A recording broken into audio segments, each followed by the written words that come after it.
Bismillahirrahmanirrahim. Assalamualaikum warahmatullahi wabarakatuh. Waalaikumsalam warahmatullahi wabarakatuh. Alhamdulillahilladzi bi ni'matihi wa fadlihi tatimmu shalihat.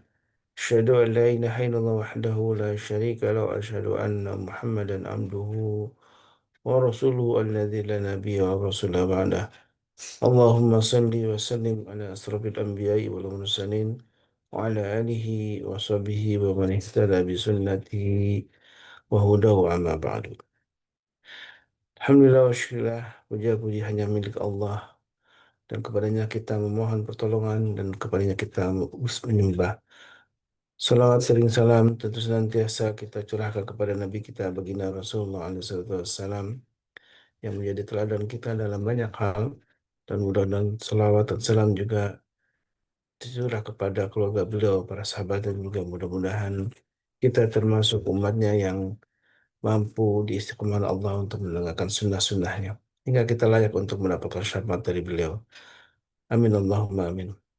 Sahabat yang dimuliakan Allah, dan alhamdulillah kita di pagi ini, di hari Ahad, di hari Ahad kedua, kita biasa bersama ya Allah guru kita Ustaz Ahmad Hanif yang alhamdulillah di pagi ini kita akan membahas sebuah tema penting berkaitan dengan muamalah, dan tema yang insya Allah akan dibahas adalah tentang syirkah, dan tema yang menjadi bagian dari apa yang sudah menjadi bagian dari muamalah adalah kerjasama kerjasama dalam eh, perdagangan tentunya, karena kita akan bahas tentang bagaimana kita menumbuhkan ekonomi secara keseluruhan, dan ternyata Islam memberikan sebuah panduan yang penting bahwa harta yang kita eh, kelola sesungguhnya yang paling terbaik adalah harta yang tidak hanya dibelanjakan dalam jalan Allah, tapi harta yang dikelola dalam perdagangan.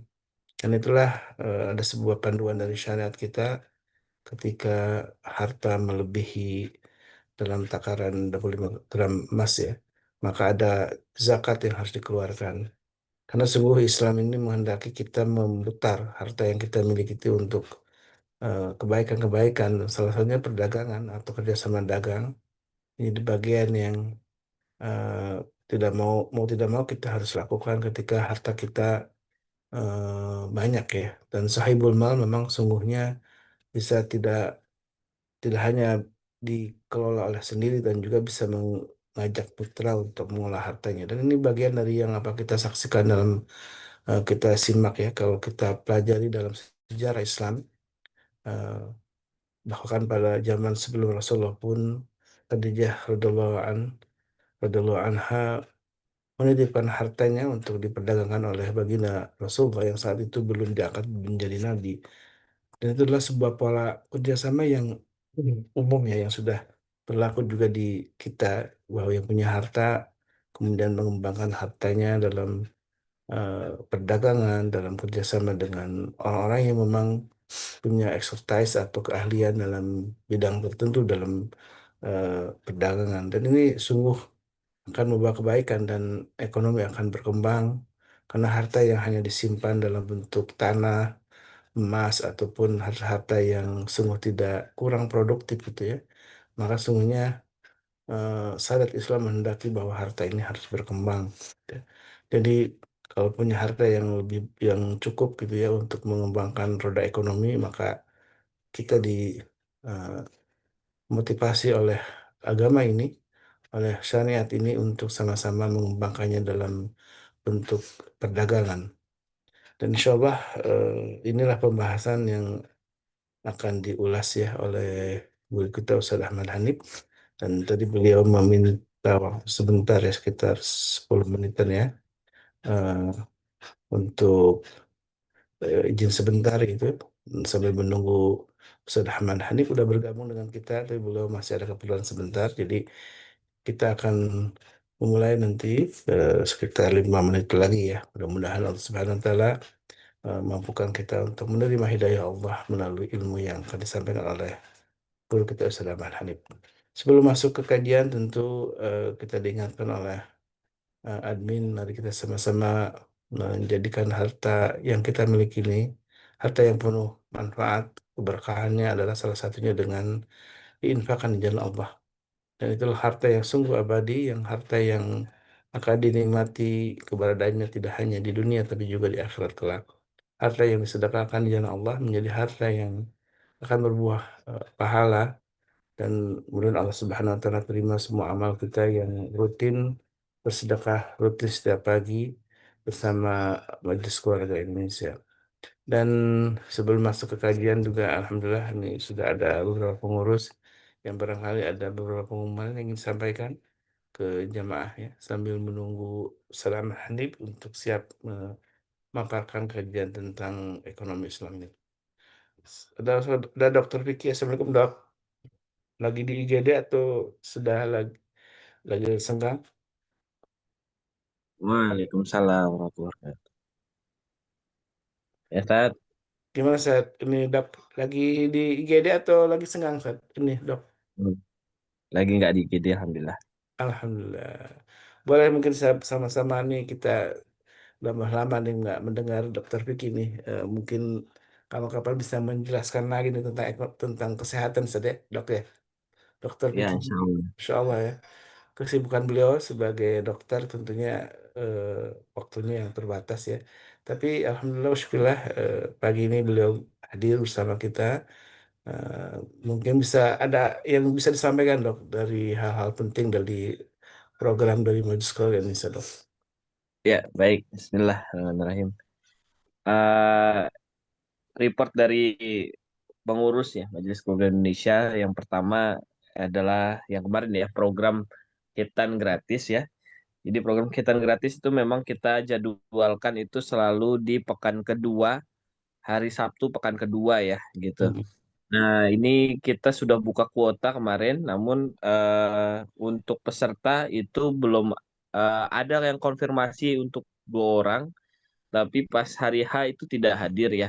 Jadi eh, panitia sudah standby, pengurus sudah standby, tapi memang untuk peserta 2 orang tidak hadir.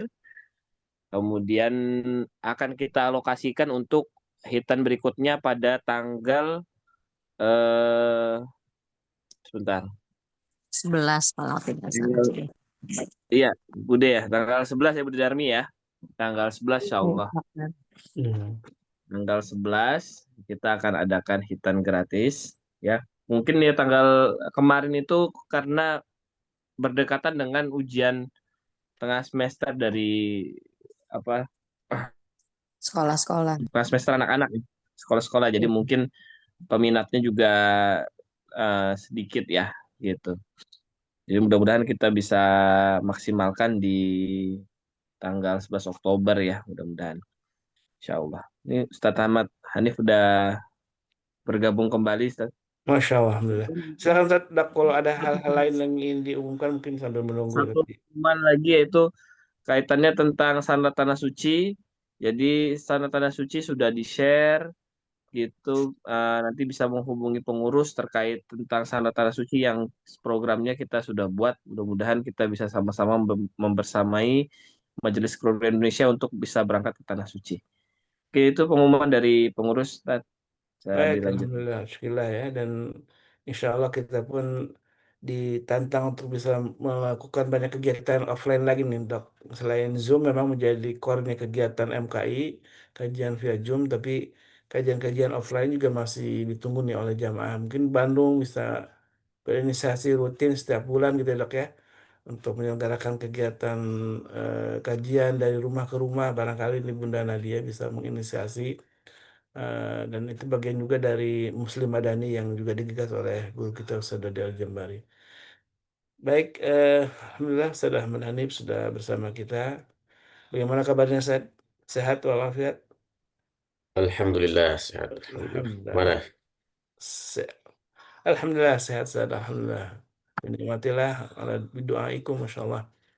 Alhamdulillah sehat walafiat, dan juga jamaah mudah-mudahan Allah Subhanahu wa taala senantiasa limpahkan kesehatan untuk kita semua ya. Kalaupun ada yang sakit, kita doakan mudah Allah segera angkat penyakitnya, dan untuk keberkahan untuk kita semua bersama keluarga kita yang di hari Ahad ini kita masih menyempatkan di awal hari dengan tidak hanya ibadah-ibadah wajib tapi juga thalabul ilmi ya yang sangat penting. Apalagi temanya sangat Penting dengan syirka ini Ustaz ya. Saya tadi membuka tentang betapa banyak diri kita nih yang punya harta ini didiamkan Ustaz. Dalam bentuk aset-aset yang tidak produktif ya. Beli tanah gitu kan. Tanah juga kadang-kadang rumah ya udah dibiarin aja gitu ya. Yang penting berharap harga naik gitu ke beberapa tahun ke depan gitu ya. Atau dalam bentuk emas. Ya tidak dilarang tapi kalau dalam perspektif ekonomi itu tidak menumbuhkan gairah eh, pertumbuhan ekonomi ya, Ustaz ya. Jadi Ya, betul. akan mandek gitu ya ekonomi karena tidak ada pergerakan transaksi gitu ya. Beda dengan orang yang bisa punya harta kerjasama dengan orang yang mungkin di pasar berdagang gitu ya.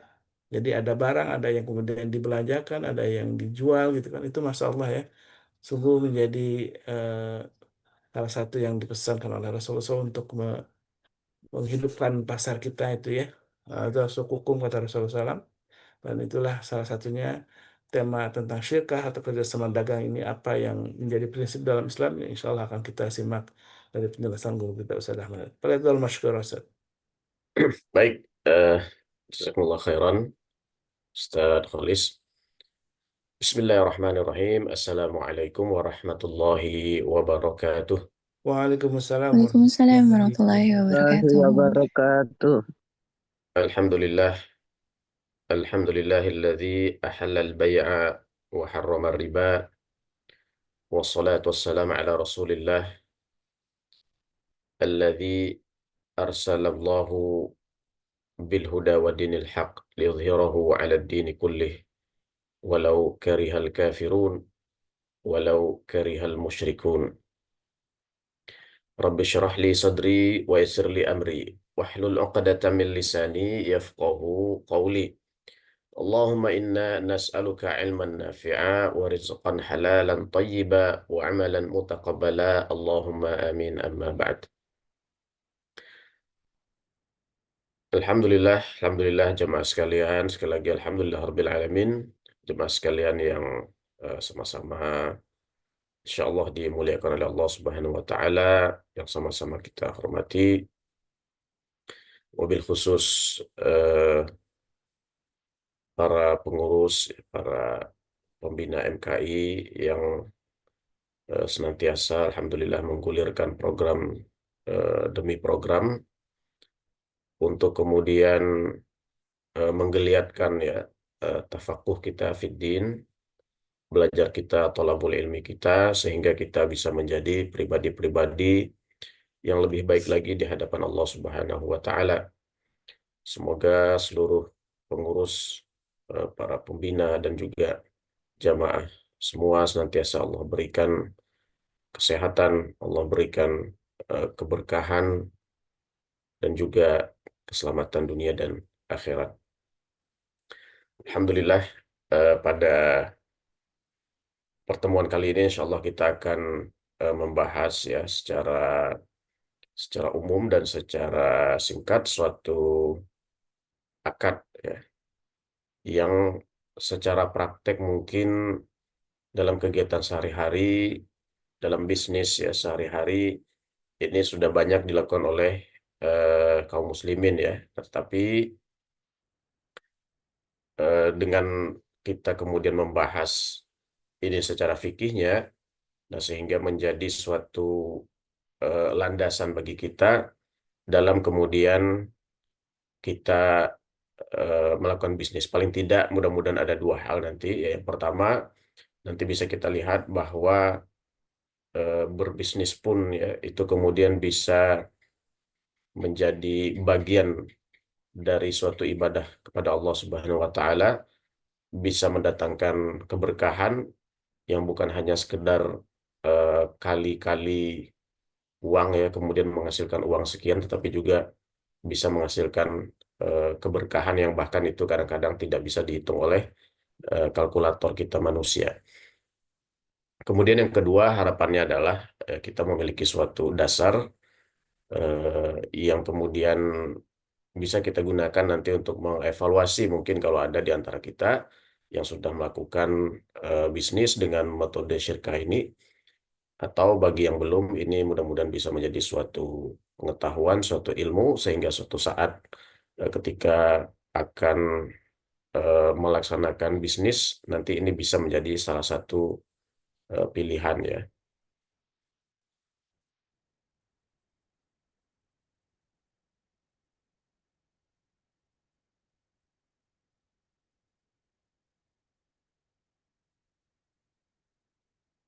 Baik, jadi salah satu akad yang akan kita bahas ini namanya adalah syirkah ya. Namanya adalah syirkah. Jadi ini salah satu akad yang bisa digunakan untuk bisnis. Nanti akan kita lihat ya. Nah, di dalam muamalat itu ada akad yang sifatnya tidak digunakan untuk bisnis ya. Tapi akad yang itu fungsinya saling membantu saja, saling menolong saja, tanpa ada keuntungan yang diharapkan yang sifatnya materi.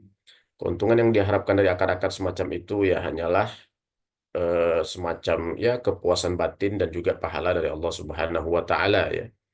Seperti misalnya adalah qarat atau hutang piutang ya, atau juga misalnya seperti wakalah atau kemudian itu adalah akad perwakilan dan juga kemudian akad-akad yang lainnya. Tetapi juga di sisi lain ada akad-akad yang bersifat itu bisnis yang memang melalui akad tersebut kita tujuannya memang untuk mendapatkan keuntungan materi ya, mendapatkan semacam kelebihan dari modal yang sebelumnya kita miliki.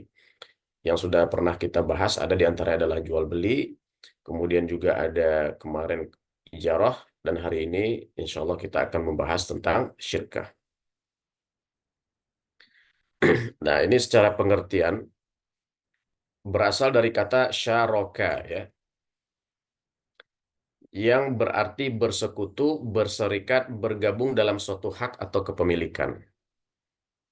Nah, ini eh, salah satu kata yang populer yang juga berasal dari syaraka adalah syirik ya. Syirik itu kan artinya menyekutukan, menduakan, mentigakan, mengempatkan. Nah, itu artinya menyekutukan Allah Subhanahu wa taala, syirik ya. Jadi itu juga berasal dari kata syaraka. Nah, ini mungkin juga dalam dalam bahasa Indonesia saya rasa ini juga diambil dari serikat yang kita kenal dalam bahasa Indonesia, ini juga diambil dari kata-kata syaraka ya. Serikat ya artinya bergabung ya, bersekutu. Nah, ini secara bahasa dalam suatu hak ataupun kepemilikan. Nah, sedangkan secara istilah di dalam fikih, ini adalah akad antara beberapa orang yang bersekutu dalam hal modal dan keuntungan ya. Nah, jadi akad beberapa orang berarti minimal 2 orang, bisa 3 orang, bisa 4 orang, bisa 100 orang gitu ya, yang bersekutu dalam hal modal.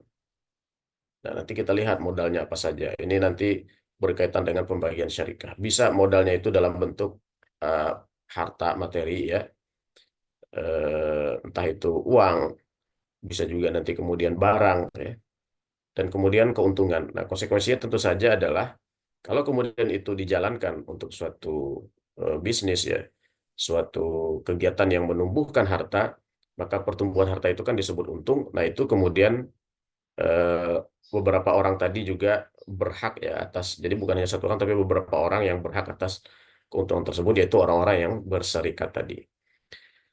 Nah, jadi eh, secara bahasa atau secara nama kita juga bisa menyebutnya syirkah, kita juga bisa menyebutnya syarikah ya.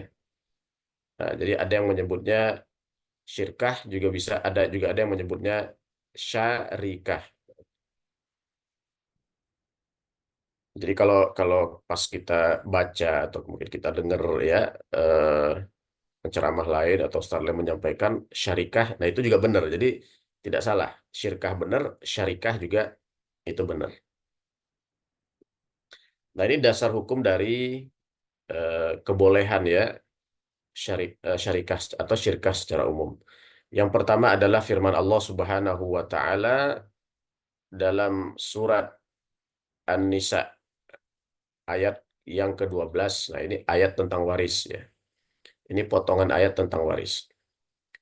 A'udzu billahi minasyaitonir rajim wa in kana rajulun yurathu kalalatan aw imra'atun wa lahu akhun aw ukhtun falikulli wahidin minhum as-sudus fa in kanu aktsara min dzalika fahum syuraka'u fi thuluth Jika seseorang baik laki-laki maupun perempuan meninggal dunia tanpa meninggalkan ayah dan anak. Nah, jadi ada seorang meninggal, ayahnya tidak ada dan juga dia juga tidak memiliki anak. Artinya ahli warisnya selain ini gitu ya. Kalau di sini kemungkinan ahli warisnya adalah ibu ya atau kemudian saudara. Tetapi mempunyai seorang saudara laki-laki seibu ya, atau seorang saudara perempuan seibu. Nah, jadi dalam hal ini dia memiliki saudara seibu ya. Tidak punya ayah, tidak punya anak, tapi ada punya saudara seibu. Bagi masing-masing dari kedua jenis saudara itu seperenam harta. Jadi kalau saudara seibunya ini hanya sendiri, atau saudara perempuan seibunya ini hanya sendiri, maka mereka dapatnya seperenam ya. Tetapi jika mereka saudara-saudara seibu itu lebih dari seorang, artinya saudara seibunya itu lebih dari satu orang, bisa dua, bisa tiga, baik laki-laki ataupun perempuan gitu ya. Nah, fahum syurakaun fi thuluts. Mereka bersyarikat ya, mereka artinya ini bersekutu ya. Nah, eh, mereka bersekutu dalam hal sepertiga. Artinya eh, mereka ini berserikat ya di dalam warisan sepertiga itu. Artinya kalau dia berdua ya sepertiga bagi dua orang. Kalau dia bertiga sepertiga tadi bagi tiga orang. Kalau dia ada 10, sepertiga tadi dibagi untuk 10 orang. Nah itu bersyarat. Nah, ini juga salah satu bentuk syirkah seperti nanti akan kita lihat ya. Artinya ketika Al-Quran mengakui bahwa ada status kepemilikan harta yang sifatnya bersekutu tadi, maka artinya itu menunjukkan kebolehan ya. Nah, baik dalam hal kepemilikan ataupun dalam hal digunakan untuk bisnis. Nah, kalau dalam hal ini adalah untuk kepemilikan. Dan nanti kita juga lihat ini adalah salah satu bentuk syirkah. Jadi itu dalil atau dasar hukum yang pertama tentang keabsahan dari akad syarikah.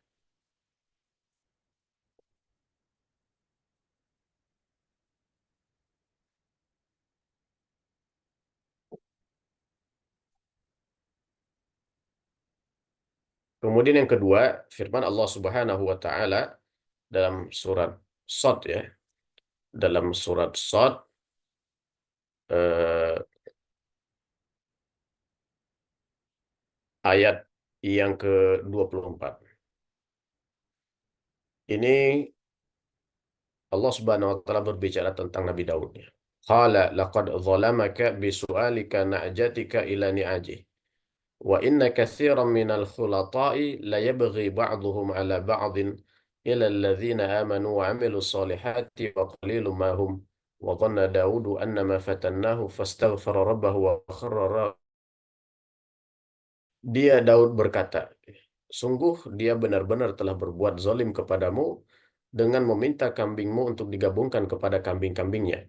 Nah, jadi di ayat yang sebelumnya ya 21, 22, 23 itu dikisahkan ada dua orang yang kemudian eh, masuk ke istana ya ke tempatnya Nabi Daud dengan cara mereka itu memanjat pagar ya. Artinya tidak melalui pintu atau tempat yang seharusnya untuk kemudian masuk. Kemudian Nabi Daud tentu terkejut ya dengan kedatangan dua orang asing ini yang ternyata tujuannya adalah melaporkan ya. Orang ini kemudian melaporkan saudaranya. Nah, di mana dia melaporkan saudaranya ini memiliki 99 kambing. Sementara kambing dia hanya satu. Jadi mereka ini berserikat ya atau bersekutu dalam kepemilikan kambing yang eh, saudaranya yang satu tadi memiliki 99%, sedangkan dia hanya 1%. Nah, yang 1% ini pun ingin dikuasai oleh yang sudah memiliki 99 itu. Nah, jadi inilah yang kemudian dia laporkan kepada Nabi Daud. Di sini Nabi Daud memberikan jawaban, sungguh dia benar-benar telah berbuat zalim. Artinya yang 99 ini yang ingin menguasai 1% ini atau satu ekor kambing ini sudah berbuat zalim. Dengan meminta kambingmu itu untuk digabungkan kepada kambing-kambingnya. Sesungguhnya banyak di antara orang-orang yang berserikat itu benar-benar saling merugikan satu sama lain, kecuali orang-orang yang beriman dan beramal soleh. Nah, artinya ayat ini mengakui berserikat itu ada, walaupun kondisinya memang banyak seperti disebutkan orang-orang berserikat itu layak beri, bisa kita sebut di sini menzolimi ya hak-hak dari yang lain.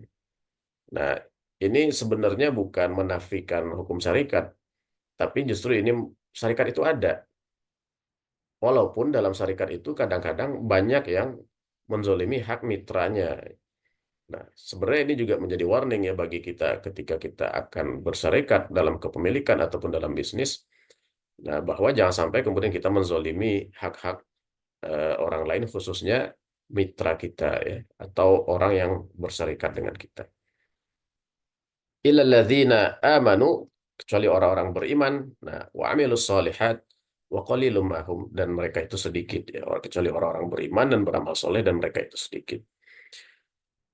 Kemudian wa dhanna Daud annama fatanahu fastaghfara rabbahu wa kharra raki'an wa anab. Kemudian Nabi Daud meyakini atau mengira bahwa kami hanya mengujinya, maka dia memohon ampunan kepada Tuhannya dan dia tersungkur jatuh serta bertaubat. Kenapa kemudian Nabi Daud menganggap ini suatu apa? Beliau teringat ya akan suatu kesalahan, akan suatu dosanya. Dosa apa itu? Kalau kita lihat konteks ayatnya ini, karena ini terkait dengan di mana beliau memutus ya sengketa rakyatnya, maka ini terkait dengan kekesalan dia.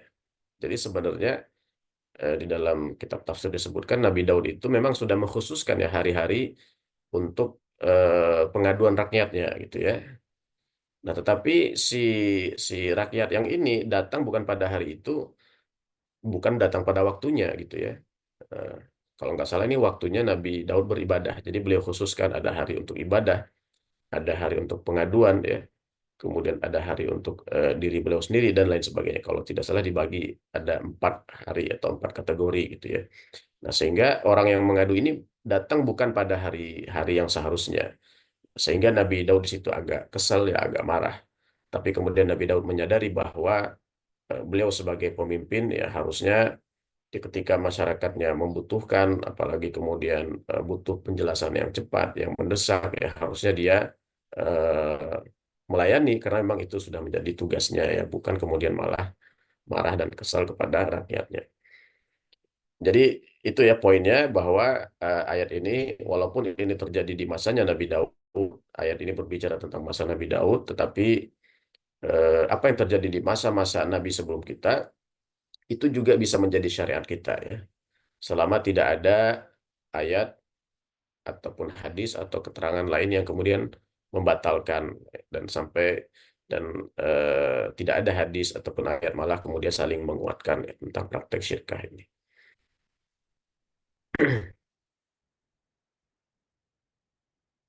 Kemudian juga dari Abu Hurairah dari Rasulullah Sallallahu Alaihi Wasallam, Allah Subhanahu Wa Taala berfirman, Aku adalah pihak ketiga dari 2 orang yang berserikat selama salah satunya tidak mengkhianati yang lain. Nah, inilah yang kita maksud tadi, bagaimana kalau kita bersyarikah itu akan mendatangkan keberkahan dari Allah Subhanahu Wa Taala. Jadi kalau kita berdua orang ini kita kerjasama ya dalam bentuk syirkah, itu Allah masuk jadi yang ketiga. Tentu kalau Allah masuk sudah pasti membawa keberkahan gitu ya. Karena dalam syarikah itu kan ada unsur membantu orang lain, ada unsur saling tolong menolong. Walaupun itu bisa bisnis, tetapi eh, yang paling menonjol dalam syarikah itu kan saling saling membantu ya. Nah, disinilah kemudian Allah masuk salah satunya. Kalau kita bertiga ya berarti yang keempatnya Allah. Kalau kita berseratus berarti yang 101-nya adalah Allah Subhanahu Wa Taala. Dan itu terus seperti itu sampai kemudian ada yang berkhianat. Nah, ini harus kita berhati-hati. Jangan sampai ada yang berkhianat. Seperti apa bentuk pengkhianatan? Ya, seperti menzolimi hak-hak pihak lain, baik diketahui ataupun tanpa diketahui. Nah, jadi ini semacam peringatan bagi orang-orang yang bersyarikah. Karena syarikah ini memang atau syirkah ini biasanya adalah bisa terwujud ya dengan suatu kepercayaan yang tinggi. Artinya ketika kemudian kepercayaan itu tinggi, Nah, tentu akan menjadi sangat riskan ya kalau itu kemudian dikhianati. Kalau kemudian itu dizolimi mitranya. Apalagi eh, syirkah-syirkah yang sifatnya apa ya, yang yang sifatnya tidak modern lah gitu ya. Ya biasanya itu hanya mengandalkan kepercayaan kan. Tidak ada, misal tidak ada pencatatan misalnya gitu ya. Tidak ada audit misalnya. Tidak ada laporan keuangan yang standar misalnya. Ya itu betul-betul berarti berdasarkan kepercayaan. Itu tetap sah ya sebagai syirkah. Berarti yang diandalkan betul-betul adalah kepercayaan. Seperti dalam peristiwa eh, Ibunda kita Siti Khadijah ya ketika sebelum menikah. Nah, beliau kemudian mempercayakan dagangannya kepada Nabi Muhammad SAW untuk dibawa berdagang ke negeri Syam. Seandainya ketika pulang Nabi Muhammad mengatakan, wah saya rugi gitu ya, dengan kemudian sudah dikurangi barangnya, atau bisa saja kemudian mengatakan, wah saya dirampok atau saya dimaling misalnya. Nah itu kan dalam hal ini si pemilik apa si pemilik barang itu kan ya tidak bisa apa-apa lagi gitu ya, hanya kemudian mengandalkan kepercayaan dari pihak yang mengelola. Nah, jadi eh, sangat penting dalam hal ini adalah kepercayaan. Kemudian juga yang menjadi dasar juga adalah secara umum ini para ulama sepakat ya bahwa syirkah ini sah. Nah, ini praktek yang sudah dijalankan di masa Nabi tanpa kemudian ada apa ada sanggahan dari Nabi SAW. Praktek yang dijalankan oleh para sahabat tanpa ada sanggahan dari Nabi SAW. Jadi sehingga ini menjadi suatu sunnah takririyah namanya, sunnah yang eh, ditetapkan tanpa tanpa ada kemudian walaupun tidak ada perkataan yang langsung tersurat ya, tetapi ini adalah salah satu bentuk sunnah juga, sunnah takririyah. Artinya kemudian para ulama juga menyepakati bahwa secara umum syirkah itu memang sah. Walaupun nanti ada beberapa perbedaan dalam detail dan rinciannya. Jadi nanti ada sebagian ulama itu dalam beberapa bentuk syirkah itu ada perbedaan pandangan ya, ada perbedaan pendapat. Nanti seperti yang akan kita lihat. Nah, ini pembagian bentuk-bentuk syirkah ya atau syarikah. Nah, ini secara garis besarnya ada dua ya. Secara umum ada dua bentuknya. Eh,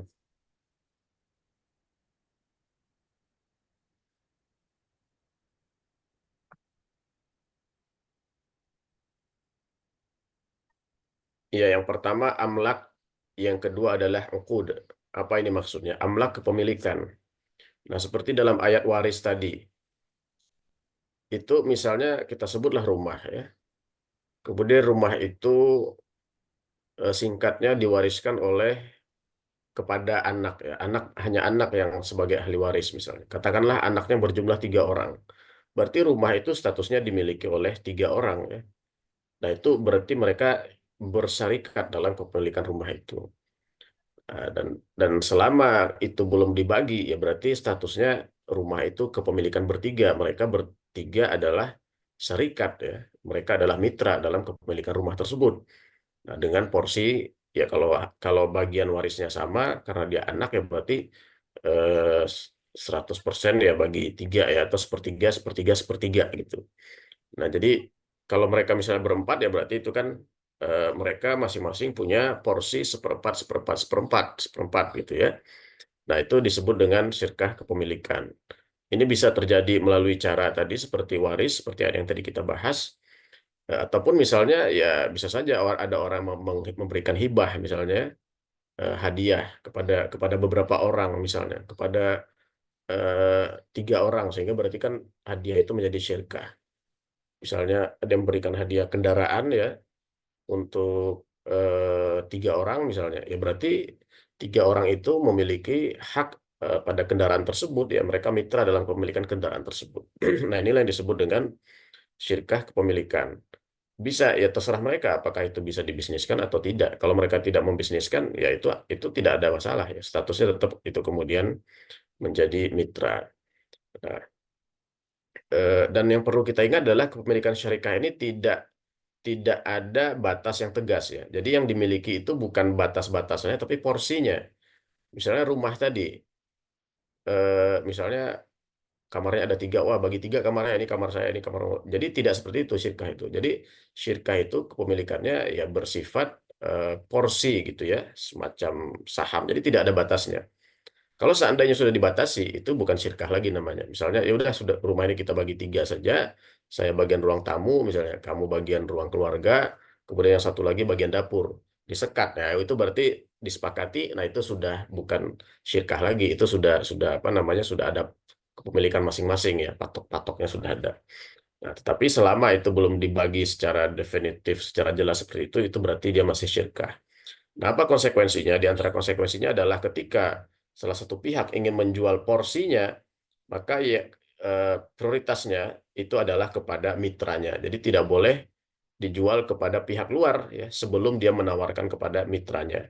Jadi harus ditawarkan dulu kepada mitranya, baru kalau tidak ada yang berminat, mungkin memang tidak mau atau tidak mampu, baru kemudian boleh dijual kepada pihak luar ya. Jadi itu di antara konsekuensi syirkah amlak. Nah, dan seandainya dia sudah jual ya tanpa kemudian menawarkan ya kepada mitranya, maka mitra yang lama tadi berhak membeli kembali dari pihak luar tadi gitu ya. Nah, jadi itu adalah salah satu konsekuensi dari syirkah amlak. Kemudian syirkah uqud ya, syirkah uqud, syirkah akad. Jadi kalau syirkah amlak tadi kan awalnya ini para pihak memang bukan karena keinginan mereka ya, tetapi tadi karena eh, baik faktor waris ataupun faktor pemberian dari pihak lain ya, faktor kepemilikan. Kalau ini memang ukut ini para pihak ini memang sengaja berakad untuk menggabungkan harta mereka dalam akad yang disebut dengan syirkah. Nah, inilah yang dimaksud dengan syirkah ukut. Ada 4 jenisnya, ada inan ya, ini namanya syirkah inan.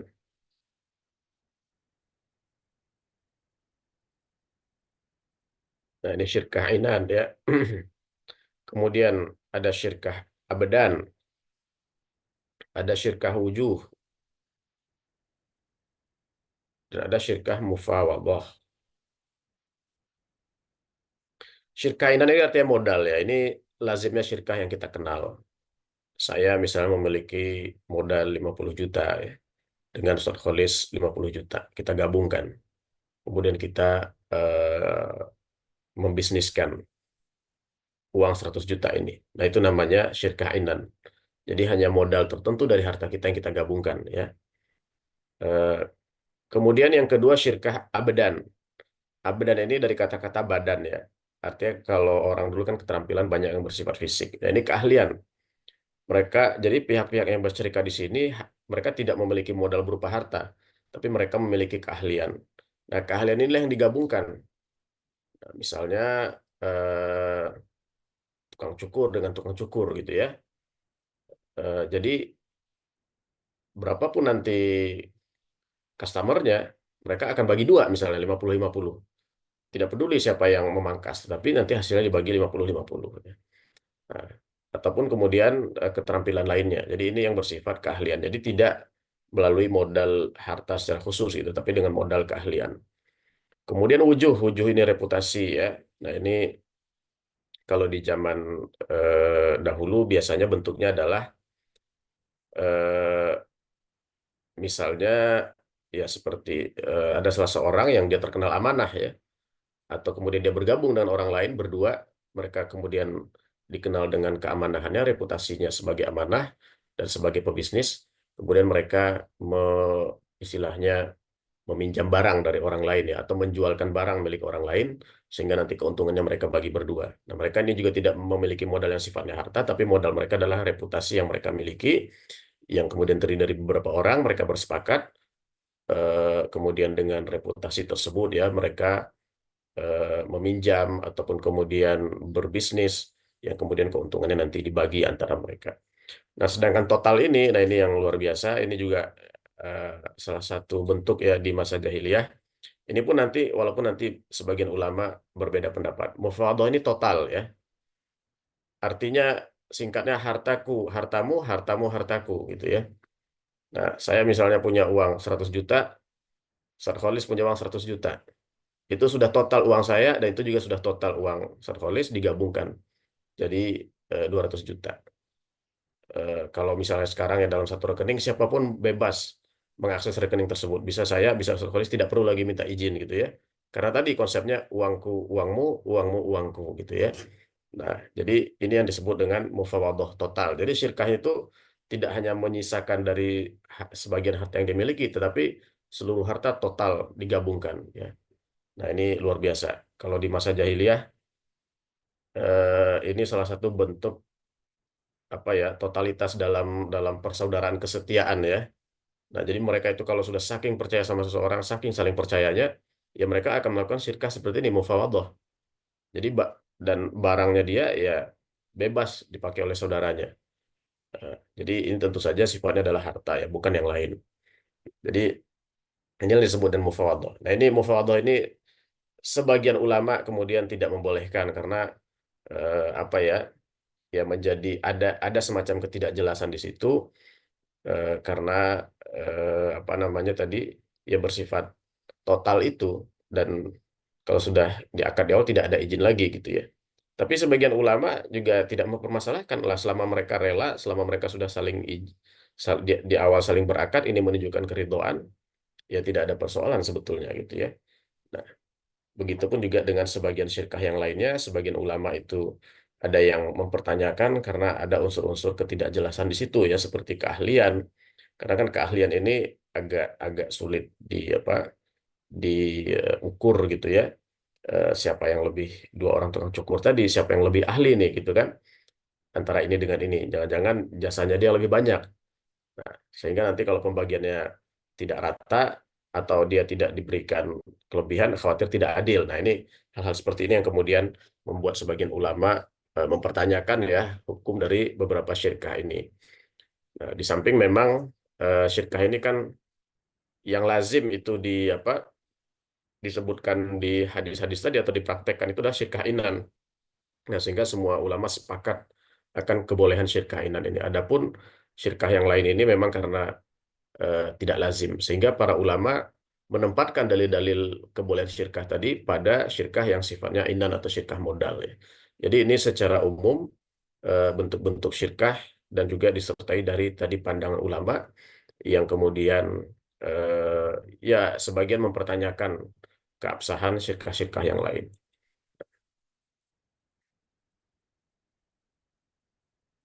Ini sebagai apa? Sebagai tambahan saja, sebagai sebagai informasi tambahan saja bahwa salah satu dari syirkah ini yaitu mufawadah. Ini oleh para ulama yang menyusun ya kompilasi hukum Islam ini dijadikan sebagai landasan harta gonogini ya, sehingga harta yang jadi antara suami dan istri itu dianggap sudah melakukan syirkah mufawadah, syirkah secara total, hartaku hartamu, hartamu hartaku, sehingga ketika salah satunya meninggal maka dianggap mereka hanya memiliki setengahnya, sehingga setengahnya itulah yang bisa dijadikan sebagai warisan, sedangkan setengah lagi adalah milik pasangannya ya. Jadi ini yang dijadikan dasar oleh para penyusun kompilasi hukum Islam dan dijadikan sebagai apa namanya pijakan ya, salah satu pijakan biasanya di dalam eh, sengketa ataupun pengadilan agama. Ini sebagai info saja. Kemudian berikutnya adalah rukun-rukun syirkah ya. Nah, rukun syirkah ya tentu saja para pihak tadi bisa bisa satu, bisa dua minimal karena syirkah kan satu tidak mungkin, bisa tiga, dan tentu saja memenuhi syarat ya bahwa minimal mereka mumayyiz, dan kemudian akan lebih ideal kalau mereka baligh dan kemudian sudah matang dalam masalah harta. Kemudian objek syirkah. Nah, ini objek syirkah ini harus berupa tadi ya tergantung syirkahnya, tergantung syirkahnya. Tapi di antara hal yang tidak boleh dijadikan objek syirkah adalah hutang ya. Jadi kalau hutang itu tidak boleh. Misalnya Ustaz Kholis punya utang ke saya 50 juta misalnya, ya sudah itu jadiin modal bisnis saja gitu ya. Itu tidak bisa ya, tidak bisa.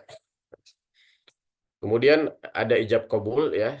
Nah, ijab kabul ini ya tentu saja tadi di awal syirkah seperti ya harus jelas syirkah seperti apa ya, apakah syirkah inat, modalnya berapa, kemudian nanti juga keuntungannya berapa. Nah, keuntungan ini tentu nanti akan kita lihat ya dalam bentuk, tidak boleh dalam bentuk angka yang sifatnya nominal, yang sifatnya tetap, tapi dalam bentuk porsi atau persentase.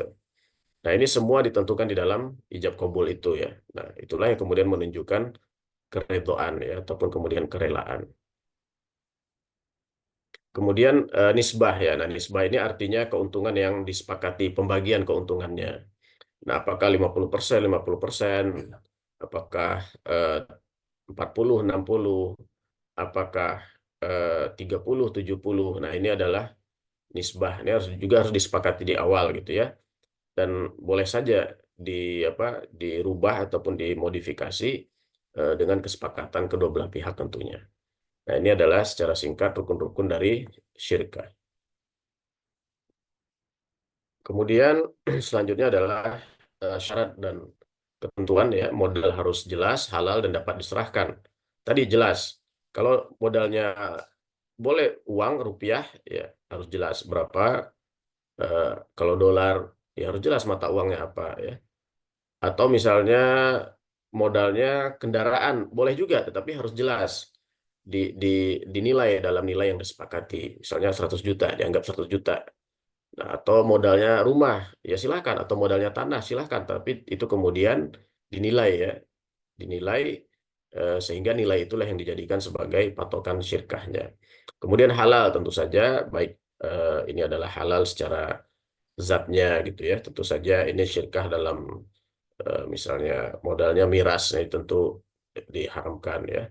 Eh, Kemudian dan dapat diserahkan ya. Dapat diserahkan artinya ini dimiliki oleh pihak yang bersyirkah, bukan dimiliki oleh pihak lain, misalnya sedang sedang dijadikan jaminan misalnya, atau milik milik dia tetapi itu belum diserah terimakan gitu ya. Nah, jadi ini harus kriterianya. Kemudian keuntungan ditentukan berdasarkan persentase, bukan nominal tetap. Nah, ini tadi ya. Jadi tidak boleh misalnya dikatakan, oh nanti keuntungan saya dari modal 200 juta ini saya 10 juta misalnya. Tidak bisa seperti itu gitu ya.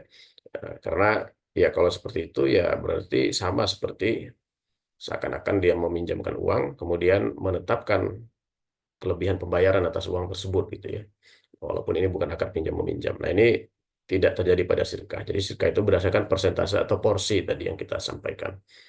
Kemudian kerugian ditanggung sesuai porsi modal masing-masing. Nah, jadi kalau keuntungan itu silahkan kesepakatan, tapi kerugian itu berdasarkan porsi modal. Kalau porsi modalnya 50-50 berarti keuntungannya ya otomatis yang namanya rugi itu kan berkurangnya aset ya. Ya ini sudah akan otomatis akan mengurangi aset masing-masing. Begitupun seandainya 70-30 ya udah otomatis akan mengurangi aset masing-masing sehingga porsi mereka akan tetap kan 70-30. Misalnya dari modal 100 juta, 70-30-nya kan 70 juta, 30 juta. Ketika berkurang jadi 70 juta, nah tentu di sini 70-30-nya akan berbeda ya. Yang 70-nya jadi berapa itu ya? Jadi 7 ya. Jadi ya nanti yang 30-nya juga kemudian jadi akan berkurang. Kemudian akad harus dilakukan dengan kerelaan kedua belah pihak. Nah, ini tentu saja tidak ada boleh pihak yang dipaksa ya dalam hal ini. Kemudian larangan-larangan dalam praktek syirkah tidak boleh ada gharar, maisir dan riba ya karena ini bagian dari bisnis akad komersil sehingga tidak boleh ada gharar baik tadi ya dalam hal modal ataupun kemudian dalam hal bisnisnya tidak boleh ada maisir juga dan juga tidak boleh ada riba. Tidak boleh disyaratkan keuntungan pasti kepada salah satu pihak tanpa memperhatikan realisasi usaha. Nah, ini juga karena eh, yang namanya pembagiannya berdasarkan keuntungan, tentu keuntungannya harus jelas dulu berapa sebelum itu kemudian dibagi. Kalau kita memperkirakan, memprediksi itu boleh-boleh saja, ya. Tapi kalau memastikan eh, bahwa salah satu pihak mempunyai hak mendapatkan sekian, nah itu yang tidak boleh.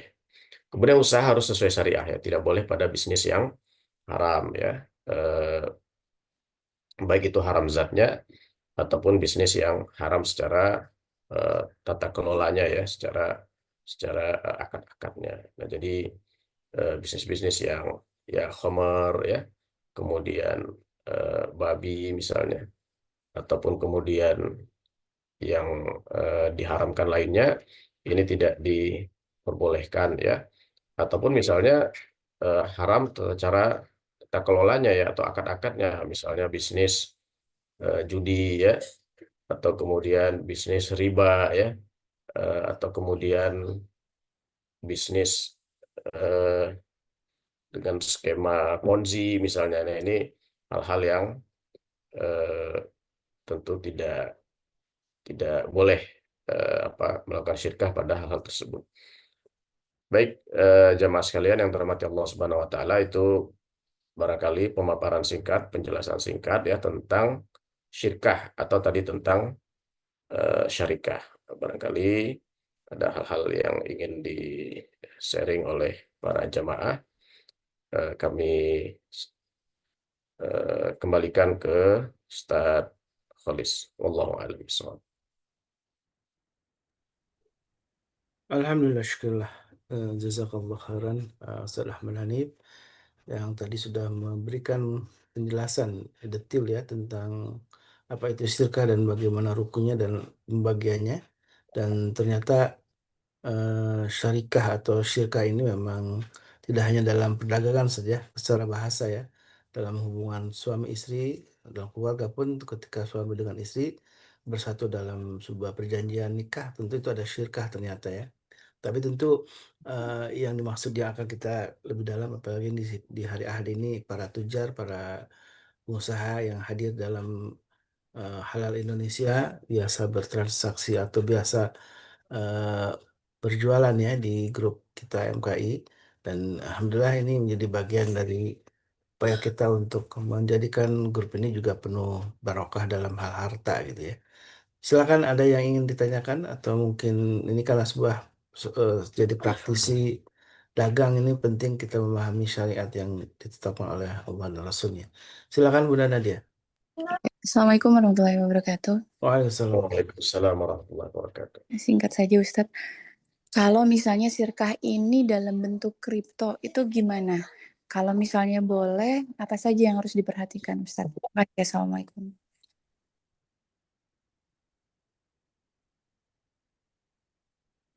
Waalaikumsalam. Baik, langsung dijawab ya, Ustaz Khalis ya. Ya, silakan. Ustaz. Ya, tadi kalau kita lihat di antara ketentuan syirkah itu adalah bisnisnya halal ya, baik itu secara zat ataupun kemudian itu secara tata kelolanya atau akad-akad yang digunakan dalam bisnis tersebut. Nah, untuk kripto misalnya gitu ya. Yang pertama, ini mungkin disclaimer dulu ya, saya sendiri sebetulnya masih dalam tahap mempelajari ya, karena ini memang ya hitungannya masih masih baru ya, sehingga eh, apa ya, ya diharapkan sih kita tidak memberikan suatu penilaian yang sifatnya tergesa-gesa gitu ya. Nah, tetapi kalau boleh saya sampaikan, misalnya itu MUI menyampaikan memang ya kripto ini masih banyak unsur horornya ya, unsur horornya, sehingga ya di fatwa itu pertama kalau misalnya itu sebagai mata uang, itu kan bertentangan nanti dengan undang-undang di Indonesia. Kemudian juga kalau misalnya itu spekulasi, itu juga kemudian eh, tidak boleh ya. Tetapi di situ ada catatan memang kalau kemudian kripto itu bisa terhindar ya dari unsur-unsur tadi, dan istilahnya memang itu betul-betul apa ya, betul-betul bersifat sebagai aset digital, nah maka itu ada catatan ya. Nah, dan masalahnya memang dalam dunia kripto itu agak, kalau saya perhatikan agak sulit ya. Artinya kadang-kadang ada orang menawarkan, tapi ini sebenarnya belum jelas ya apakah ini pertama beneran kripto. Yang itu yang pertama, karena kan tokennya itu banyak sekali gitu ya. Bahkan ada, dan basisnya juga banyak. Termasuk ada basisnya misalnya berdasarkan transaksi yang yang judi ya, ataupun yang lainnya. Nah, ini juga harus harus diperhatikan juga ya. Belum lagi tadi penipuan-penipuan ya, yang sifatnya penipuan-penipuan yang itu juga sangat eh, banyak sekali gitu ya. Nah, jadi secara umum ya kalau memang tadi kriptonya itu adalah memang aset digital ya yang sifatnya memang bernilai dan kemudian ya kita sudah mempelajari seluk-beluknya sehingga kita bisa terhindar ya dari penipuan, kemudian dari masalah-masalah yang ya lazimnya menimbulkan kerugian. Ya ini ya sebenarnya kalau dia semacam aset digital ya ini juga sama seperti harta-harta yang lainnya ya. Jadi dalam dalam kategori kriteria kripto dalam kriteria seperti ini saya pribadi ya masih melihatnya itu tidak apa-apa gitu ya. Wallahu alam. Dan kripto itu ada nilai fisiknya nggak, Ustaz ya? Saya juga belum terlalu paham detail ya. Nilai fisiknya dalam artian kan itu cuma dalam bentuk eh, digital gitu ya. Itu bentuk fisiknya sebagai semacam mata uang ya. Eh, Iya, Mata uang ketika tidak ada backup dari emas itu jadi nilainya bisa dimainin ya dalam teori ekonomi kan gitu ya, Ustaz ya. Eh, iya sebetulnya sih yang disebut nilai itu tidak hanya fisik gitu ya. Nah, tidak hanya fisik, tetapi memang potensi kan yang bisa bermanfaat ya. Potensi yang bisa bermanfaat itu kan yang sebenarnya disebut dengan nilai dan itu tidak hanya bersifat fisik ya. Ya dari yang beberapa hal yang saya pelajari misalnya eh, jadi kripto itu kan dia jaringan ya dan jaringan itu teknologi yang bisa digunakan untuk banyak hal gitu ya. Jadi tidak tidak selalu tentang tentang apa uang ya atau tentang spekulasi. Nah, tetapi bisa digunakan untuk banyak hal.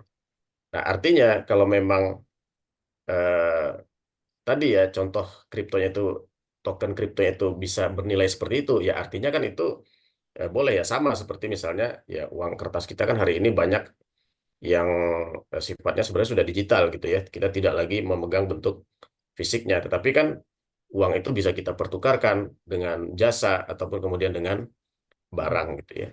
Nah, jadi itu sebetulnya ya yang menjadi menjadi apa substansi dari manfaat ataupun nilai ya, bukan hanya sekedar mewakili fisik atau kemudian mewakili emas gitu. Nah, tetapi memang persoalannya hari ini adalah kita harus betul-betul mempelajari gitu ya, sehingga tidak terjebak apa istilahnya kalau kata orang sekarang FOMO gitu ya, sehingga kita terjebak pada penipuan atau kita kita tidak tahu ini token kripto ini basisnya apa ya, karena juga ada yang basisnya itu spekulasi gitu kan, spekulasi dalam artian hmm. apa ya seperti apa istilahnya ya seperti orang yang main main main falas gitu ya, hanya melihat naik turun kemudian dapat Hmm. untung yang berspekulasi pada naik turunnya falas. Nah, ada kripto yang tokennya seperti itu ya. Nah, ini kan tidak diperbolehkan kalau yang seperti itu. Hmm. Jadi kalau kripto itu jelas utilitasnya penggunaannya ya. Betul ya, Kan untuk eh, ya, dalam transaksi lain itu masih dibolehkan ketika ya, kripto sebagai sebuah aset tadi yang ternyata hanya digunakan untuk ketika naik dijual gitu saja. ya, Ketika turun beli borong akhirnya memang jadi merusak. Ada orang yang tiba-tiba jadi bangkrut kalau dalam dunia falas itu kan saja. Atau dunia ya, saham ada tiba-tiba orang yang tiba-tiba bangkrut hanya dalam satu hari berapa miliar gitu kan ya. Kehilangan hartanya karena memang permainan seperti itu. Dan wallahu alam nih kalau mungkin dalam konvensional memang harta itu harus ada basic ya. Kalau dulu ya.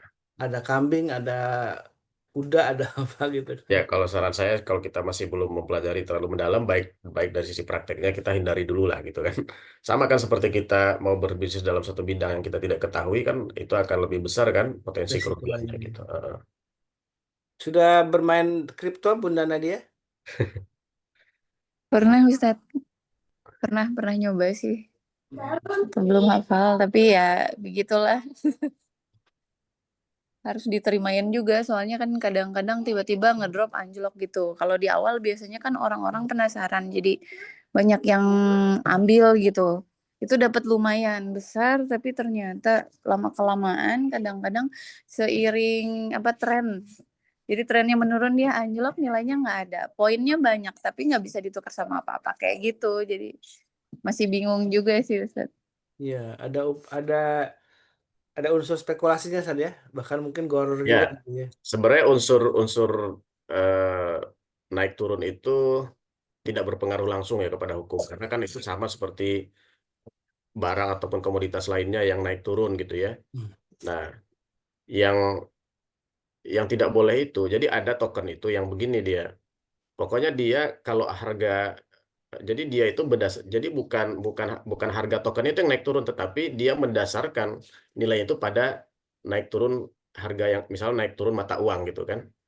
Nah, Hmm. jadi dia berdasarkan sama lah seperti kita bertaruhan dengan wah hari ini hujan, besok enggak. Nah, kita bertaruhannya berdasarkan itu. Nah, ada token yang sifatnya seperti itu. Nah, ini yang harus ya salah satu yang perlu dihindarkan gitu ya.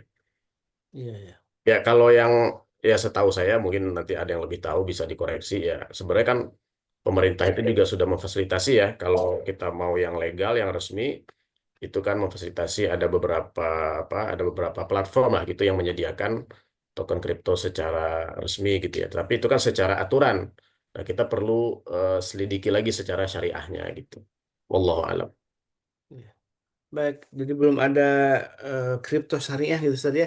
Belum ada istilah kripto syariah. Jadi nanti Ya, kita ada beberapa komunitas ya yang saya lihat juga yang memang mereka itu fokus ya pada edukasi baik sisi syariahnya dan mungkin mereka juga bermain di kripto bisnis syariahnya gitu ya. Tapi saya hanya ya kalau saya sih bukan apa ya ya sampai hari ini bukan praktisinya gitu, tapi memang kepentingan kita untuk mengetahui hukumnya ya saya mencoba mempelajari praktek-prakteknya gitu kan. Ada komunitas-komunitasnya ada.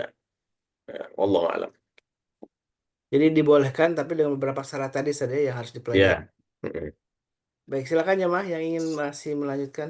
Para pengusaha nih di sini ada eh, Bu Siti Nurjana nih pengusaha eh, apa susu jagung atau apa nih Bunda Siti nih. Bisa di-share juga nanti di grup ya yang jualan. Silakan ada yang lain? Baik. Baik, Alhamdulillah. Mudah-mudahan kalau misalkan jualan umroh dengan tadi basisnya kripto itu masih sekarang ini belum ada saja di fasilitas seperti itu ya. Artinya kalau kalau misalkan kita punya dolar kan jelas tuh ya karena patokannya misalkan umroh itu atau haji itu dengan dolar karena semua transaksi di apa namanya untuk penerbangan untuk apapun ya untuk hotel gitu kan basisnya dolar gitu ya yang jadi ukuran. Artinya banyak orang yang menyimpan dolar untuk kepentingan Iya. apa namanya ya untuk kepentingan seperti transaksi ke depan gitu kan yang dianggapnya dolar lebih stabil dibanding mata rupiah itu masih dibolehkan saja ketika menyimpan dolar hanya untuk kepentingan-kepentingan seperti itu. Iya, Tapi tidak dibuka. diputar, tidak diputar gitu. Ah, ya, tidak apa-apa. Memang, memang apa? eh, Memang kebutuhan ya. Dan pada prinsipnya kan boleh gitu kan. Eh, Atau walaupun seandainya kita memang belum ada kebutuhan, tapi ya kita sekedar menyimpan harta kita mungkin ada dalam bentuk rupiah, dalam bentuk emas, dalam bentuk dolar itu Hmm. dibolehkan gitu kan. Ya, ya. Kalau ini saja, ini kaitan sedikit mungkin bertanya tentang bukan syirkah tapi lebih ke ada orang yang punya dinar, ada orang dinar koin ya, ada yang juga punya emas batangan. Apakah ukuran 85 gram itu kan pasti beda takarannya saja. Dinar itu berapa gramnya dengan emas yang eh, 24 karat, apalagi yang mungkin di bawah itu kan kalau LM itu 22 karat ya. Itu akan Mm-mm. berbeda secara karatnya itu bagaimana? Apakah digabungkan dalam kewajiban zakatnya atau gimana Ustaz? Ketika sudah nisbah atau dipisah-pisah. Dinar sendiri ada nisabnya gitu kan, kemudian emas ada nisabnya sendiri gitu. Ya, eh, Allah alam ya. Kalau kalau memang secara kan harta itu dalam zakat itu ada jenis-jenis harta gitu ya. Mm. Kalau memang tadi saya lihat kalau memang itu berbeda ya secara nilai ya berarti karena nanti tergantung nih kalau kita akan mengeluarkan zakatnya misal dalam bentuk uang ya berarti itu bisa digabung tetapi dalam bentuk nilai uang. Misalnya kalau 20 kalau 1 gram 24 kita punya 100 gram emas dalam bentuk 24 karat misalnya logam mulia tapi juga ada dinar misalnya katakanlah 20 karat. Nah, tapi 100 gram. Tapi secara nilai ini digabungkan. Secara nilai ini digabungkan. Walaupun kan nantinya nilainya beda. Katakanlah emas 100 gram yang 24 karat 200 juta misalnya. Kalau yang logam mulia misalnya 180 juta. Nah, ini kan yang digabungkan nilainya. Karena kan kecuali kita akan mengeluarkan dalam bentuk apa logam mulia gitu ya. Nah, kalau kita mengeluarkan dalam bentuk logam mulia juga itu emasnya misalnya tadi kalau sudah mencapai nisab ya dihitung sendiri. Kalau kemudian apa saya rasa tinggal nilai karatnya itu yang diperhitungkan gitu ya. Karena dia kan sama-sama emas sebetulnya. Jadi prinsipnya itu digabung. Tinggal cara penghitungannya kita akan keluarkan dalam bentuk apa nanti gitu kan. Wallahu a'lam. Baik, alhamdulillah, syukurlah kalau tidak ada kita tutup dan ini mudah-mudahan jadi penjelasan ya bagi para tujar, para pedagang di MK ini kita punya panduan bagaimana kita syirkah dan menjadi sebuah pesan penting ketika sahibul mal ini memiliki harta maka putarlah harta itu untuk kepentingan roda ekonomi, pertumbuhan ekonomi salah satu dengan dijadikan modal usaha atau syirkah ya. Jadi yang satu punya modal, yang satu punya keahlian, masih ketika bergabung itu kalau dalam istilah namanya apa Sad? Tadi mupawadhah atau mupawadhah termasuknya. Itu Ainan, syirkah Ainan. Inan, yang satu punya modal, yang satu punya keahlian gitu ya. Nanti ada lagi kalau itu mudharabah. Kalau syirkah ini sama-sama dia punya modal gitu kan. Nah, Hmm. tapi kalau satunya hanya modal keahlian, yang satunya punya modal harta, nanti itu namanya mudharabah. Nanti itu ada sendiri pembahasannya insya Allah. Oke, insya Allah ya ini kalau yang tadi soal wujuh itu reputasi itu mungkin kayak brand ambassador itu masuk kategori itu saja. Iya, tetapi kalau dia tidak disirkahkan berarti bukan sirkah kan hanya sendiri ya. Tapi kalau itu disirkahkan, misalnya eh, saat Kholis ya dengan beberapa tokoh yang punya brand, yang punya reputasi itu gabung gitu kan. Hmm.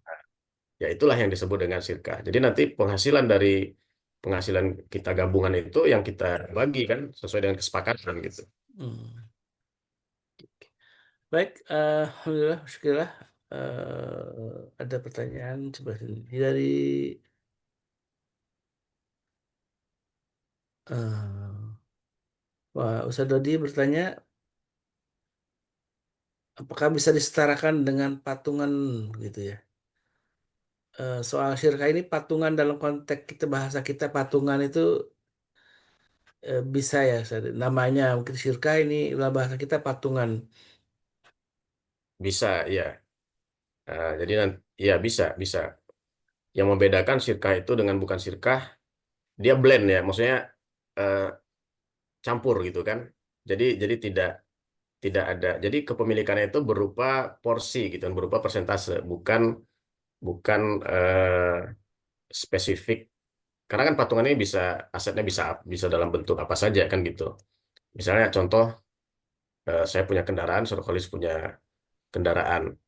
Kalau saya masih kita kemudian kita syirkah, kalau saya masih menganggap itu kendaraan saya tidak boleh digunakan oleh Saudara Khalis, itu belum syirkah. Tetapi syirkah ya itu seakan-akan menjadi satu harta yang kemudian ya bisa kita gunakan kalau mau kita bisniskan ya bisa kita bisniskan bareng gitu kan. Dan penilaian itu penting ya, berapa persennya itu Ya, harusnya uh-uh. dijadikan standar dan Ya, tentu ada ilmu tersendiri bagaimana membuat appraisal gitu ya. ya, Masing-masing berarti dari model appraisal ya betul.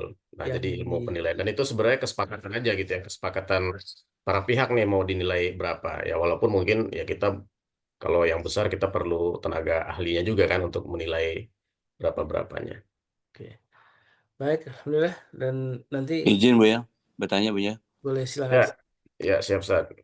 Assalamualaikum warahmatullahi wabarakatuh. Waalaikumsalam Waalaikumsalam warahmatullahi warahmatullahi wabarakatuh. Kalau misalnya ada satu lembaga pendidikan, terus kita diminta untuk jadi penyusun materi. Kemudian begitu jadi materi, maka seluruh hasil yang didapat dari lambaga pendidikan itu yang menggunakan materi yang kita buat, kita dapat sekian persen. Itu gimana hukumnya? Seperti royalti itu mungkin atau Iya, betul Ustaz. Iya, royalti itu lebih dekat ke syirkah itu Ustaz. Lebih syirkah ya, karena kan artinya misal contoh kita royalti 5%, artinya kita punya porsi kepemilikan 5% di aset itu gitu ya. Ya itu kan tulisan yang itu kan ada nilai ekonomisnya berarti kan. ya? Dan ketika itu dijual misalnya atau digunakan ada penghasilannya, kita kemudian dapat 5%, ya berarti itu adalah kita punya, itu kan artinya keuntungan kita dapat 5% itu berdasarkan kita punya aset di situ atau punya kepemilikan di situ sebanyak itu gitu ya.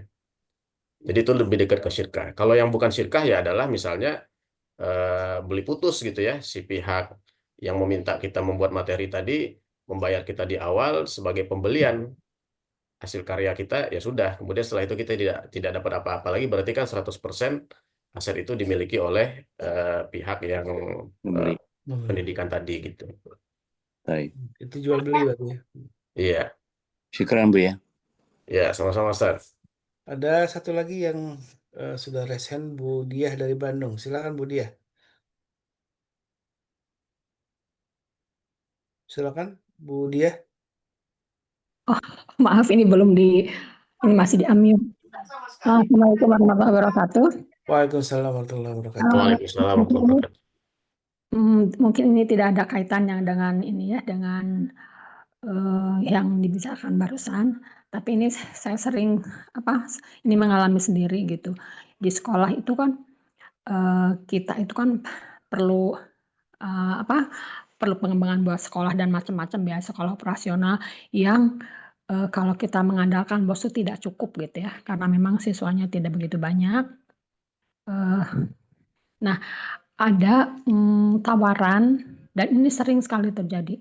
Tawaran misalnya kita buat proposal, kemudian misalnya 1 miliar lah gitu ya, kita akan dapat 1 miliar, tapi dengan catatan kita misalnya dapat hanya 400 misalnya, 400 selebih. Tapi laporan itu kita tetap harus 1 miliar gitu.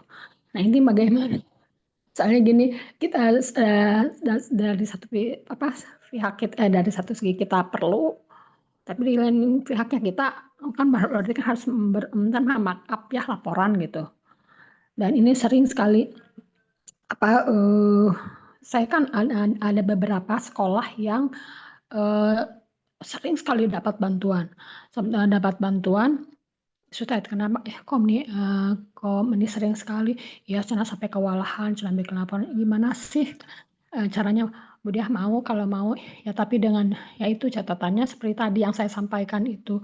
Aduh saya tuh gimana, kata itu teh nggak dosa gitu, kata itu mah urusan pemerintah atau urusan yang ngasih gitu ya.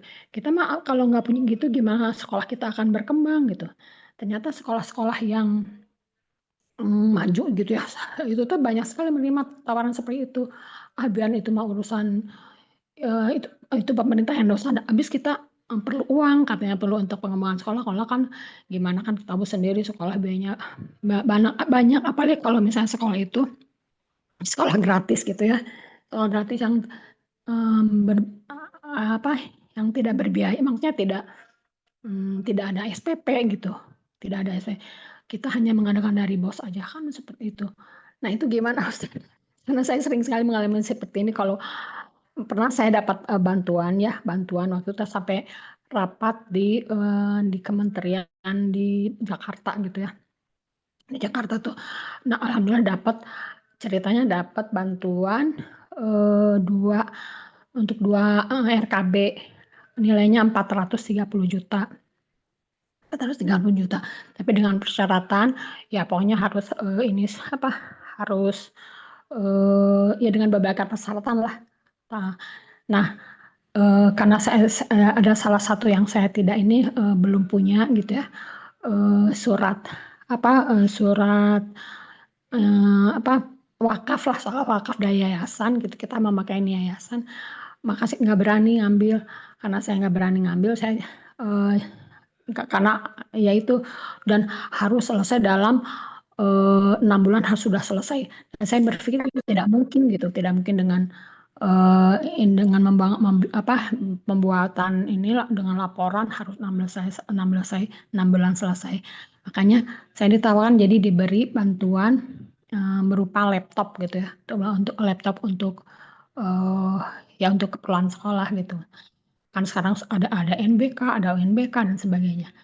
Nah, ketika saya kan saya dengan para kepala sekolah tuh suka bareng-bareng gitu. Saya tuh sama teman-teman dibilang, cenah budiah mah bodoh, cenah padahal ambil sayang cuma masa dari 430 kita kalau dihitung-hitung dapatnya cuma 100 katanya kalau diganti dengan laptop katanya gitu. Habis gimana saya nggak sanggup memenuhi itu, kemudian tanahnya ya surat-suratnya itu bisa diatur, cuma saya juga bisa itu bisa diatur lah gimana gimana lah caranya sekarang mah itu gimana Ustaz? Saya sekarang sering mengalami hal seperti itu, sebentar kita perlu tapi ya tadi takut gitu. Gimana baiknya? Makasih Ustaz. Ya, ya. Yang pertama, ya alhamdulillah saya kalau saya dengar tadi ceritanya ya sikap Ibu Diah ya yang tadi ya menolak ya untuk melakukan hal-hal yang tidak benar tadi, ya itu sudah suatu tindakan yang benar ya. Jadi itu sudah suatu hal yang benar ya, meskipun ya kita dibilang orang bodoh ya, dibilang orang apa ya macam-macam lah gitu ya. Nah itu kan penilaian orang, yang penilaian hakiki itu kan yang penilaian Allah Subhanahu Wa Taala. Selama kita berbuat benar ya menurut syariat, maka ya sebetulnya tidak tidak pengaruh apapun itu penilaian dari manusia. Nah itu mungkin yang pertama. Kemudian yang kedua, terkait dengan ya ini mungkin spesifik ya, dana Tawaran dari itu dana dari ya pemerintah. tawaran Ya, ya pokoknya ini ya ada spesifik dari dana dari pemerintah pemerintah. ya. Nah, ini terkait dengan pertama yang pemotongan tadi ya, katakanlah ada pihak-pihak pemotong 30%, dan sebetulnya ini bukan hanya di sekolah gitu ya, dalam beberapa proyek pemerintah banyak hal seperti ini, dan ini sangat disayangkan sebetulnya gitu ya. Walaupun dari sisi hukum fikih, kalau kita dalam situasi darurat ya, dan memang itu hak kita, itu bisa dicari ada pembenaran fikihnya memang ya, dan yang salah ya yang motong gitu kan, bukan kita gitu. Nah, karena itu kan hak kita gitu. Nah, tetapi saya mungkin eh, melihatnya tidak hanya dari sisi fikih gitu ya, tetapi juga dari sisi tata kelola pemerintahan yang bersih secara umum. Artinya ketika kita mengikuti itu ya kita artinya ikut ya dalam tanda kutip menghidupkan ya sistem yang rusak seperti itu. Ya menurut saya kalau kita tidak istilahnya daruratnya tidak terlalu darurat lah gitu kan, masih bisa hidup lah ibaratnya gitu kan, sekolah masih bisa jalan gitu, operasional masih ada gitu kan, ya Bismillah gitu ya. Sebaiknya memang di dihindarkan gitu ya, atau kita tegas saja kepada yang menawarkan itu, ini kan hak saya gitu ya. Nah ini kan hak saya gitu, apalagi ada tuntutannya tadi kita harus menyampaikan laporan yang tidak sesuai dengan yang seharusnya ya, karena kan yang potongan 30% itu tidak mungkin kan dilaporkan sebagai potongan, kecuali dia juga siap kan itu dilaporkan sebagai potongan gitu ya, biasanya pasti nggak siap kan gitu. Nah jadi Nah, itu dengan sekarang seperti sekarang juga ada tawaran, maaf, dari DPR ya, DPR itu ada menawarkan akan memberikan 1,8 miliar. Tapi ya tadi kami terima hanya 400, selebihnya mereka ambil gitu. Nah tuh ya Allah gimana gitu. Kita terus terang perlu sekali kan untuk apa, kita kan kekurangan komputer, terus untuk menghonor guru, kasihan honor guru kan kecil ya, ya kecil lah pokoknya. Tidak, kalau dilihat ini mah tidak apa, sangat kurang gitu. Nah itu untuk saya itu dalam rangka usaha ingin membantu guru gitu. Jadi untuk keperluan guru juga ya, untuk keperluan operasional sehari-hari gitu, untuk kegiatan sekolah itu gimana?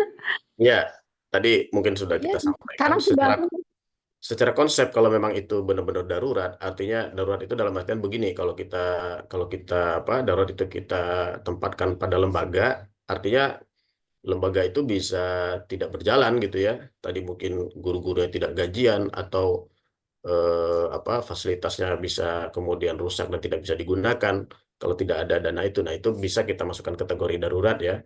Dan mungkin dalam situasi yang seperti tadi ya benar, itu yang salah yang motong gitu ya. Kita adalah menerima hak kita gitu. Nah, tetapi ya itu tadi bagaimana mengukur kedaruratan ini kembali kepada pribadi dan juga lembaga masing-masing apakah memang ini sudah betul-betul darurat ya atau ya ini kadang-kadang pembenaran kita gitu ya untuk kemudian ya melakukan cara-cara yang seperti tadi. Karena cara-cara yang kita lakukan itu pasti nanti ada efek dominonya gitu ya.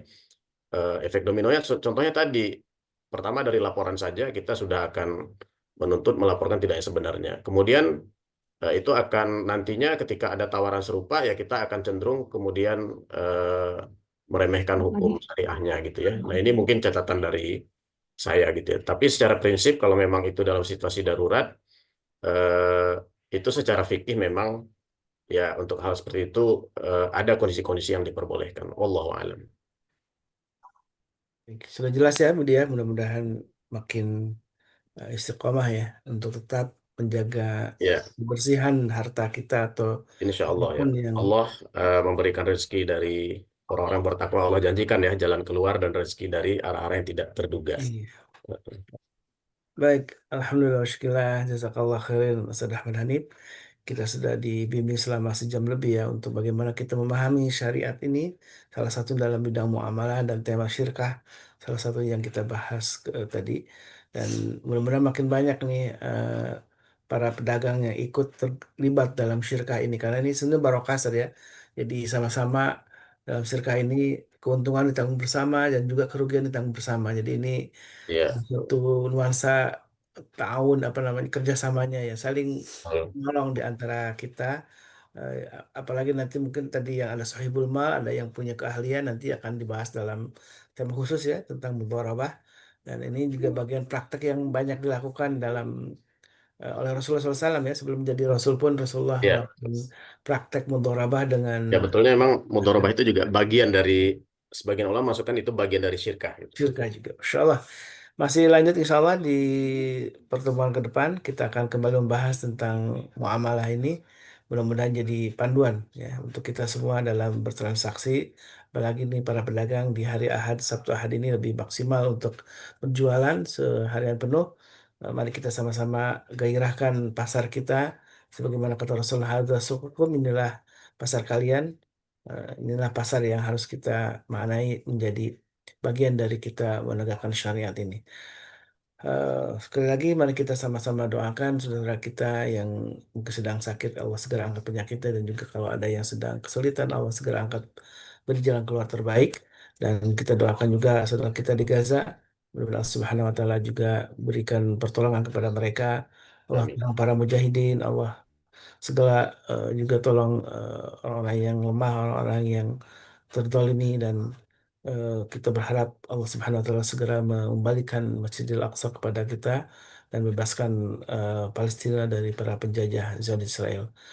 Alhamdulillah, mari kita tutup dengan doa kafatul majlis. Subhanakallahumma wa bihamdika Subhanakallahumma asyhadu wa an la ilaha bihamdika. illa anta astaghfiruka wa atubu ilaik. Alhamdulillah, hadana wa iyyakum. Wassalamualaikum warahmatullahi wabarakatuh. Waalaikumsalam. warahmatullahi wabarakatuh.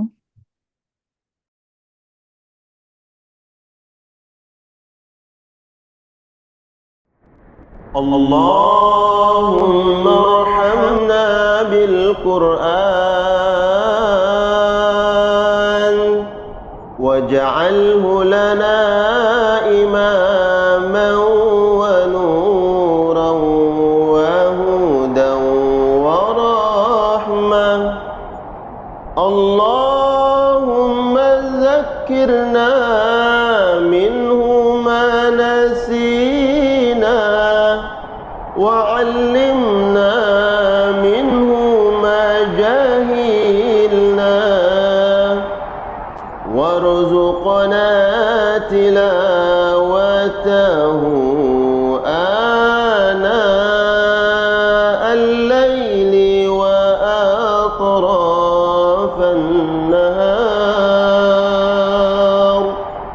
واجعله لنا حجة يا رب العالمين